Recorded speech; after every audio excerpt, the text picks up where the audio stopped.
गौरी पुत्र गणेश भगवान की जय। श्री शिवाय नमस्तुभ्यम।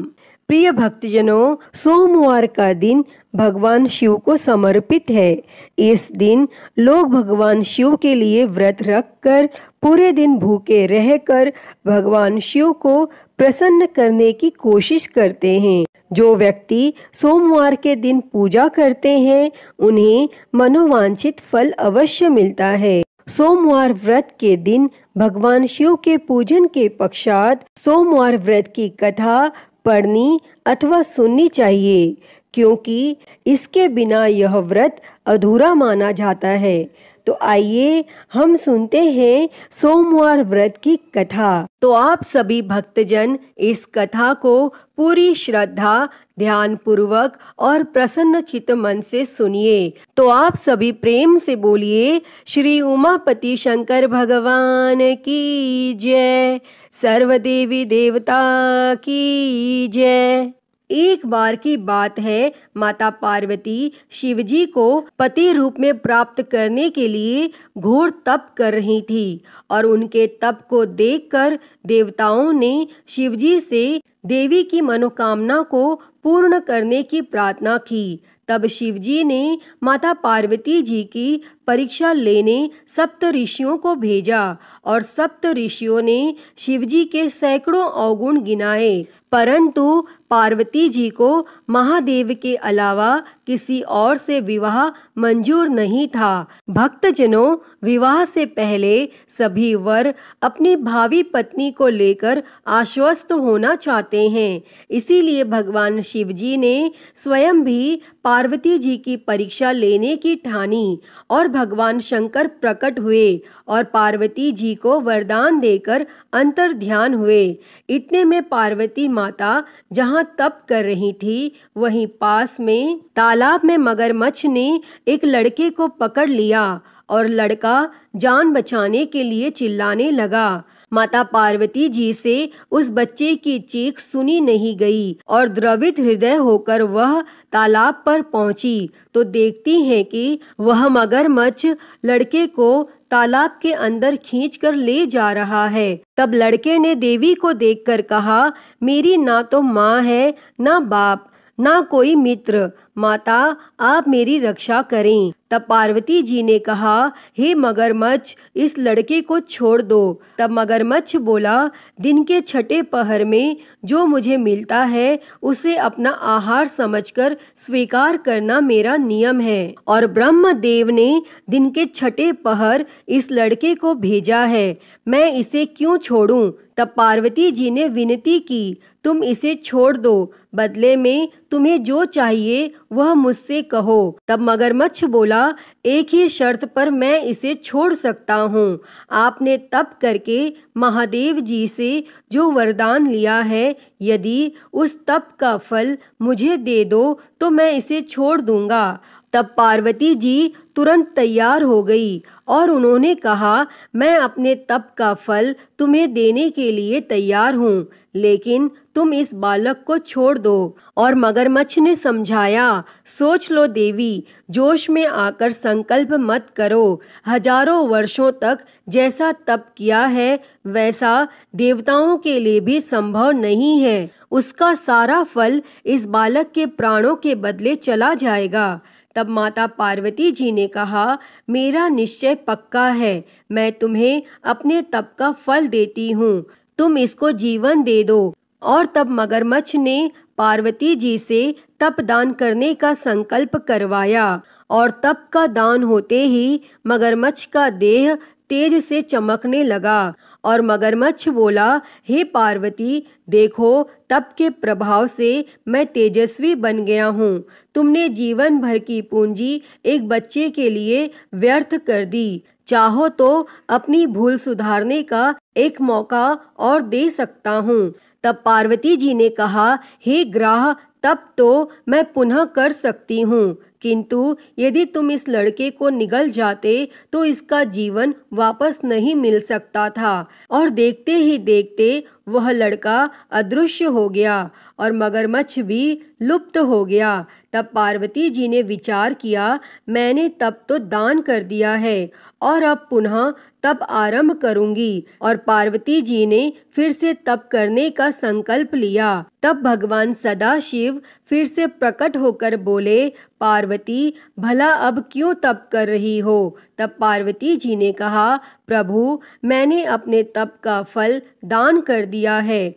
आपको पति रूप में पाने के संकल्प के लिए मैं फिर से वैसा ही घोर तप कर आपको प्रसन्न करूंगी। और तब महादेव जी बोले, मगरमच्छ और लड़के दोनों रूपों में मैं ही था और तुम्हारा चित्त प्राणी मात्र में अपने सुख दुख का अनुभव करता है या नहीं, इसकी परीक्षा लेने को मैंने यह लीला रची थी। अनेक रूपों में दिखने वाला मैं एक ही हूँ। मैं अनेक शरीरों से अलग निर्विकार हूँ। तुमने अपना तप मुझे ही दिया है, इसीलिए अब और तप करने की कोई जरूरत नहीं है।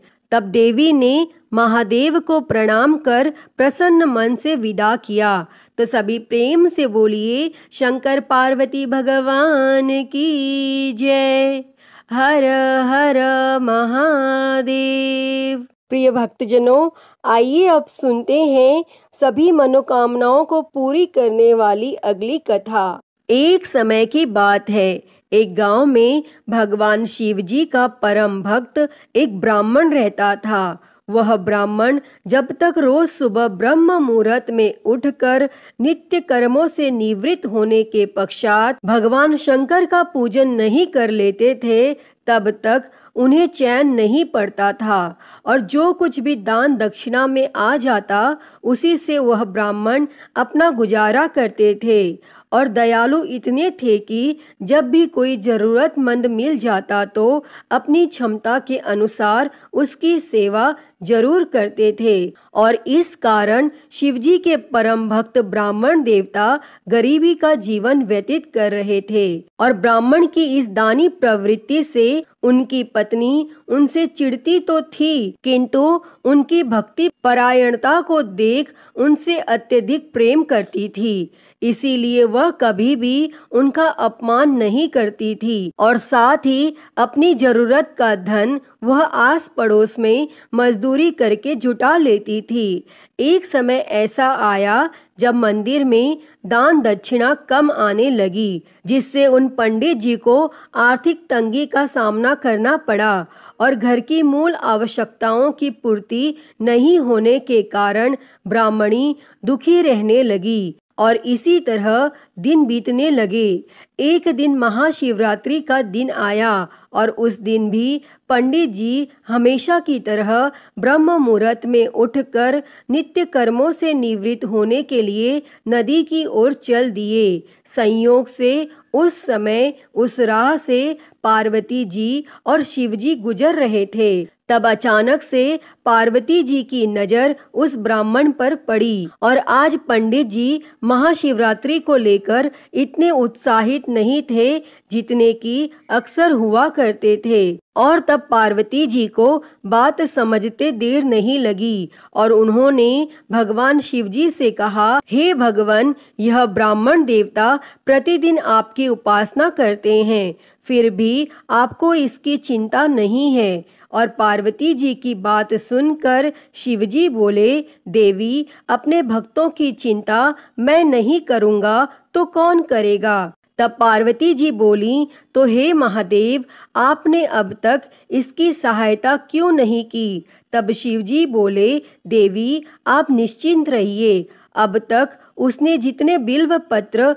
शिवलिंग पर चढ़ाए हैं, वही बिल्व पत्र आज रात्रि में उसे धनपति बना देगा। और यह बातचीत करके पार्वती जी और शिवजी तो चल दिए, किंतु संयोग तो देखिए, उसी समय उस राह में एक व्यापारी गुजर रहा था और उसने छुपकर शिवजी और पार्वती जी का वार्तालाप सुन लिया। तब व्यापारी ने अपना दिमाग चलाया, अगर बिल्व पत्र से ब्राह्मण धनपति हो सकता है तो फिर मैं क्यों नहीं हो सकता। और यही सोच वह ब्राह्मण के घर पहुंच गया और ब्राह्मण से बोला, पंडित जी, आपने अब तक जितने भी बिल्व पत्र शिव पूजन में चढ़ाए हैं वह सब मुझे दे दीजिए और बदले में मैं आपको 100 स्वर्ण मुद्राएं दूंगा। तब पंडित जी ने अपनी पत्नी से पूछा तो वह बोली, पुण्य का दान ठीक तो नहीं है, किंतु अगर आपका मन करे तो दे दीजिए और हमें धन की जरूरत है, इसीलिए दे दीजिए। और तब पंडित जी ने सारे बिल्व पत्र बोरे में भरकर सेठ जी को दे दिए और बिल्व पत्रों का बोरा लेकर सेठ जी पहुंच गए मंदिर और शिवलिंग पर चढ़ाकर देखने लगे कि कब शिवजी कृपा करेंगे और कब वह और धनपति बन जाएगा। तब प्रतीक्षा करते करते सेठ जी को आधी रात हो गई और सेठ जी चमत्कार देखने के लिए बहुत उतावले हो रहे थे और आखिर में तीसरा पहर गुजरने के बाद सेठ जी के सब्र का बांध टूट ही गया और क्रोध में आकर सेठ जी ने शिवलिंग को झंझोरने लगे। फिर अचानक ही चमत्कार हुआ और सेठ जी के हाथ शिवलिंग से ही चिपके रह गए। तब उन्होंने बहुत प्रयास किया किंतु हाथ हिले तक नहीं। थक हार कर सेठ जी शिव जी से क्षमा याचना करने लगे तो शिव जी बोले, हे लोभी सेठ, जिस ब्राह्मण से तूने यह बिल्व पत्र खरीदे हैं उसे 1000 स्वर्ण मुद्राएं दे, तब जाकर तेरे हाथ छूटेंगे। और प्रातः काल जब पंडित जी पूजन के लिए आए तो उन्होंने देखा कि सेठ जी के हाथ शिवलिंग से चिपके हुए हैं और सेठ जी रो रहे हैं। तब उन्होंने पूछा तो सेठ बोला, पंडित जी, शीघ्रता से मेरे बेटे को 1000 स्वर्ण मुद्राएं लेकर मंदिर आने को कहिए। तब पंडित जी ने सेठ के बेटे को बुलाया और सेठ ने वह स्वर्ण मुद्राएं ब्राह्मण को दिलवा दी।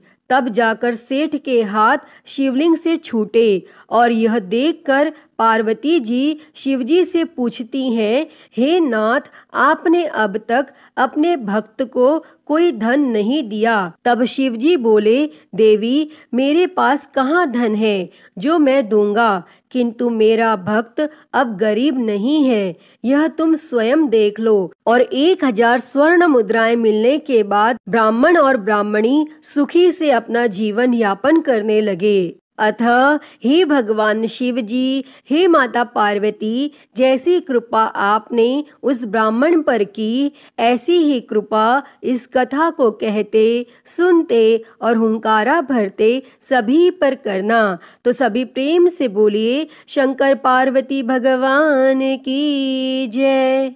तो प्रिय भक्तजनों, आइए अब मनोकामनाओं को पूरी करने वाली दूसरी कथा को सुनते हैं। इस कथा को सुनने से ही व्रत संपूर्ण माना जाता है। उससे पहले आप सभी प्रेम से बोलिए, भगवान भोलेनाथ की जय, माता पार्वती की जय।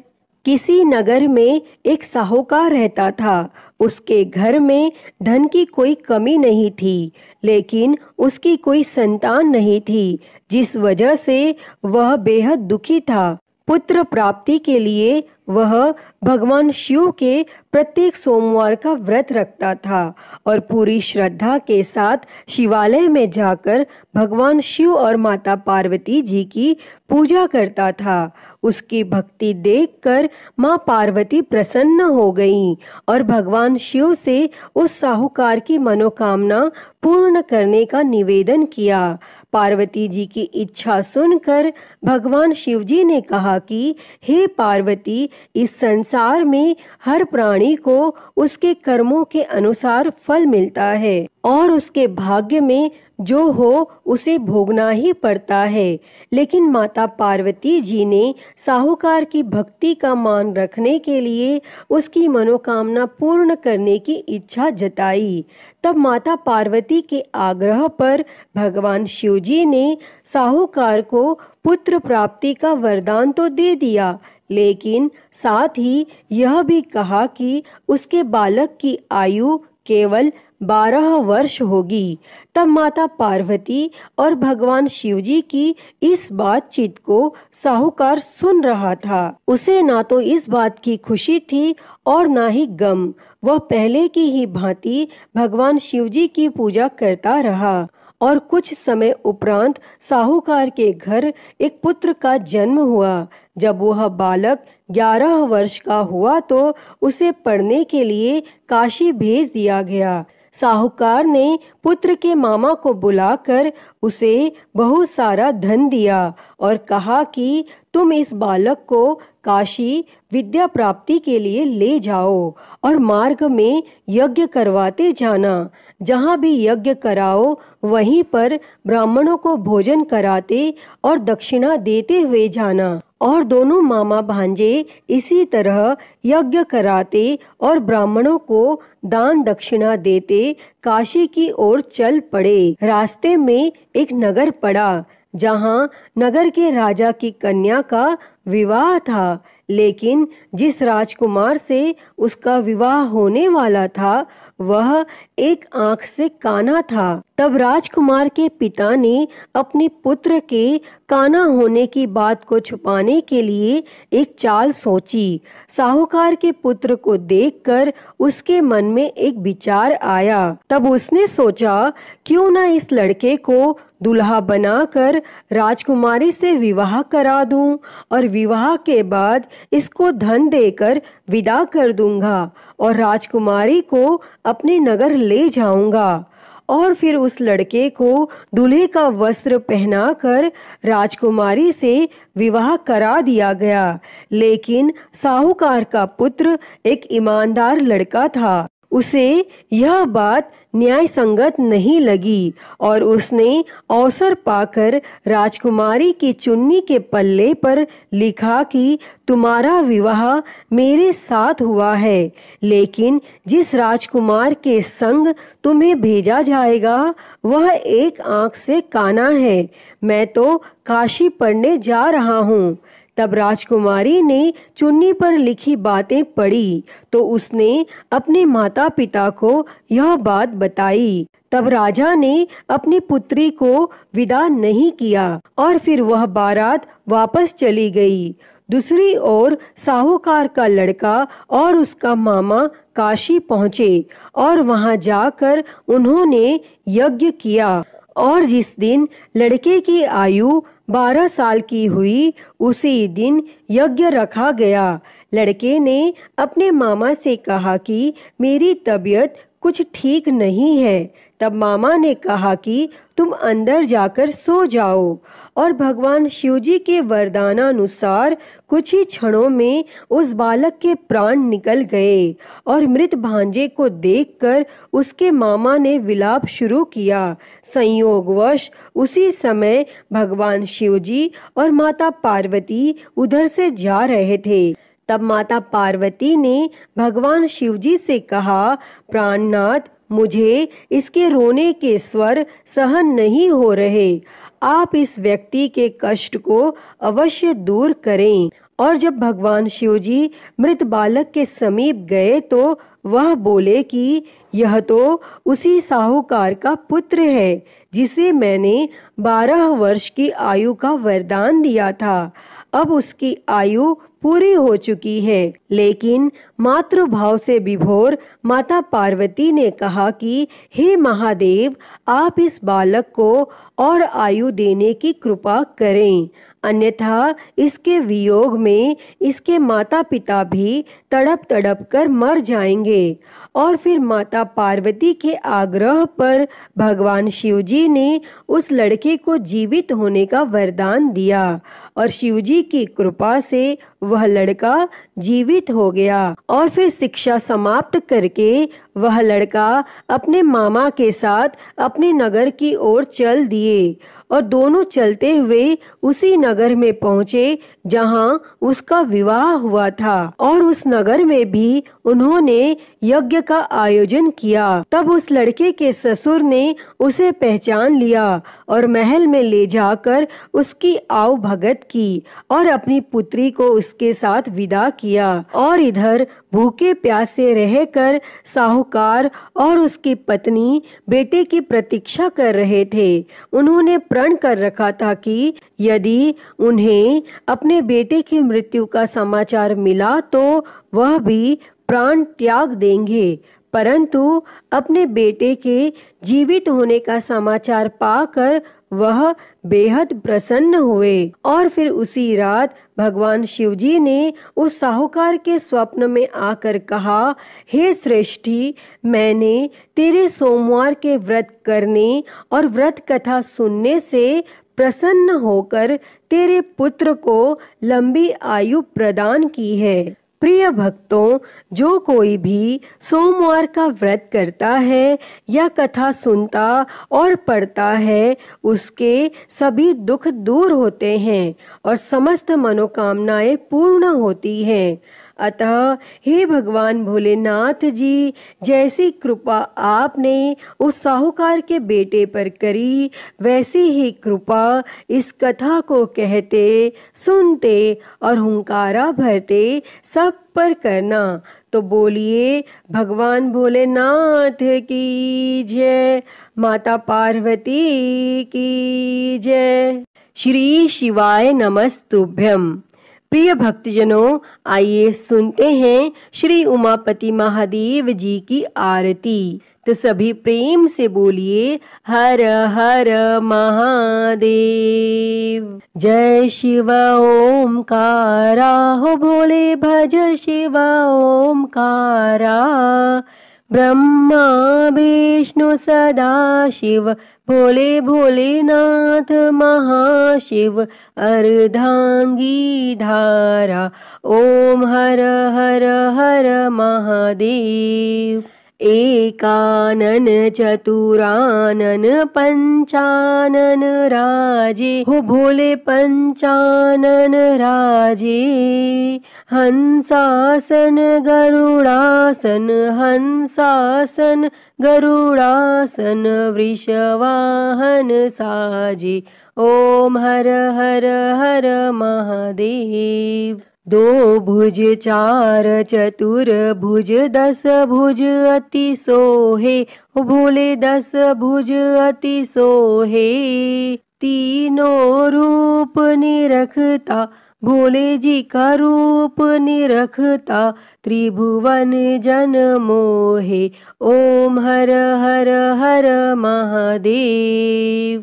अक्षमाला बनमाला मुंडमाला धारी, भोले मुंडमाला धारी। चंदन मृग मद सोहे, चंदन मृग मद सोहे। भोले शुभकारी, ओम हर हर हर महादेव। श्वेतांबर पीतांबर बाघांबर अंगे, ओ भोले बाघांबर अंगे। सनकादिक ब्रह्मादिक, सनकादिक ब्रह्मादिक। भूतादिक संगे, ओम हर हर हर महादेव। कर के मध्य कमंडल चक्र त्रिशूल धरता, हो भोले चक्र त्रिशूल धरता।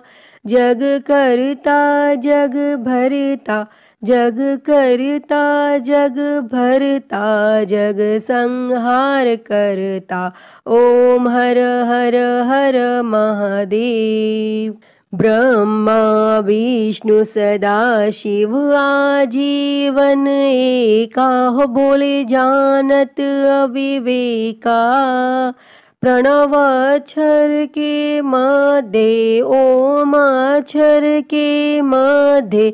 ये तीनों एका, ओम हर हर हर महादेव। काशी में विश्वनाथ विराजे नंदी ब्रह्मचारी, हो बोले नंदी ब्रह्मचारी। नित उठ दर्शन पावत, रुचि रुचि भोग लगावत, महिमाति भारी। ओम हर हर हर महादेव। त्रिगुण स्वामी जी की आरती जो कोई नर गावे, हो बोले जो कोई नर गावे। कहत शिवानंद स्वामी, जपत हलाहल स्वामी, सुख संपत्ति पावे। ओम हर हर हर महादेव। जय शिव ओमकारा, हो भोले भज शिव ओमकारा। ब्रह्मा विष्णु सदा शिव, भोले भोलेनाथ महाशिव, अर्धांगी धारा। ओम हर हर हर महादेव। ओम हर हर हर महादेव। अच्युतं केशवं राम नारायणं, कृष्ण दामोदरं वासुदेवं हरे। श्रीधरं माधवं गोपिका वल्लभं, जानकी नायकं श्रीरामचन्द्रं भजे। हरे राम राम राम हरे हरे, हरे कृष्णा कृष्णा कृष्णा हरे हरे। हरे राम राम राम हरे हरे, हरे कृष्णा कृष्णा कृष्णा हरे हरे। बोलिए भगवान श्री रामचंद्र जी की जय। वृंदावन बिहारी लाल की जय। काशी विश्वनाथ महादेव की जय। श्री गणेश जी महाराज की जय। माँ भगवती की जय। धर्म की जय हो, अधर्म का नाश हो, प्राणियों में सद्भावना हो, विश्व का कल्याण हो, गौ हत्या बंद हो, गौ माता की सेवा हो, विश्व में शांति हो। ओम शांति शांति शांति ही। ओम नमः शिवाय, नमो नीलकंठाय। ओम नमः पार्वती पते, हर हर महादेव। हर हर महादेव, हर हर महादेव हर। प्रिय भक्तजनों, मैं उम्मीद करती हूँ कि आपको यह कथा पसंद आई होगी, और अगर वीडियो अच्छी लगी हो तो इसे लाइक करें, ज़्यादा से ज़्यादा शेयर करें, और कमेंट में हर हर महादेव लिखना ना भूलें। और हरिहर भक्ति चैनल पर अगर आप नए हैं तो इस चैनल को सब्सक्राइब कर नोटिफिकेशन बेल को ज़रूर ऑन कर लें। हर हर महादेव। धन्यवाद।